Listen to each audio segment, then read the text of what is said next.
Special గా ఈ అడవిలో పెరిగే గింజల కోసం మా మామ హైదరాబాద్ నుంచి కార్లు వేసుకొని వచ్చిండు. వెల్కమ్ బ్యాక్ టు అందరి వీడియో. చాలా రోజుల తర్వాత మా మామ కాల్ చేసి హైదరాబాద్ నుంచి నేను వస్తున్నారా అన్నాడు. అది నా కోసమే అనుకున్నా, కానీ ఇక్కడికి వచ్చాక అర్థమైంది అది నా కోసం కాదని. ఎస్, నీ ఉడతలు బట్టి ముఖం కోసం నేను ఊరు దాటి ఎందుకు వస్తారా? నువ్వు గట్లలో పుట్లలో తిరుగుకుంటూ నువ్వు వీడియో తీస్తావు కదా, ఆ స్వీట్స్ నీకు తెలుసుంటాయని తీసుకుపోదామని వచ్చి అన్నాడు. ఆ దెబ్బతో మా మామకు నా మీద చాలా ఎక్కువ నమ్మకం ఉందని అర్థమైపోయింది. అందుకే ఎమ్మడి అడవిలోకి అయితే దొరికొచ్చా. మా మామ గురించి సింపుల్ గా చెప్పాలంటే కోడిపుంజితోటి గుడ్డు పెట్టించి ఆమ్లెట్ వేసి దానికే దింపించే రకము. ఇక నైస్ గా నేను విత్తనాల కోసం అడవిలో ఆటగాళ్ళలాగా ఆకులు కట్టుకుని తిరగాల్సి వస్తుంది అనుకున్నా, కానీ వెంటనే కనబడ్డాయి. వీటిని మీరు చూసింటే వీటిని మీ సైడ్ ఏమంటారో కామెంట్ చేయండి. ఫ్రీగా దొరికినాయని గుత్తులు దింపేశాను నేనైతే. మరి మనతో మామూలుగా ఉండదు, ఫ్రీగా వస్తుందంటే పినాయిల్ కూడా పామాయిల్ లాగా వంటలోకి వాడేస్తా.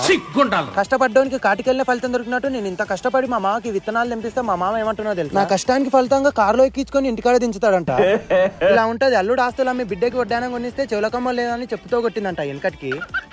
ఇంకేం చేస్తాం, కష్టాల నుంచి అయినా తప్పించుకోవచ్చేమో కానీ కర్మ నుంచి అస్సలు తప్పించుకోలేము. ఈ వీడియో నచ్చినట్లయితే లైక్ చేసి సబ్స్క్రైబ్ మాత్రం అస్సలు మర్చిపోవండి. ఉంటా మరి, లవ్ యూ, బాయ్.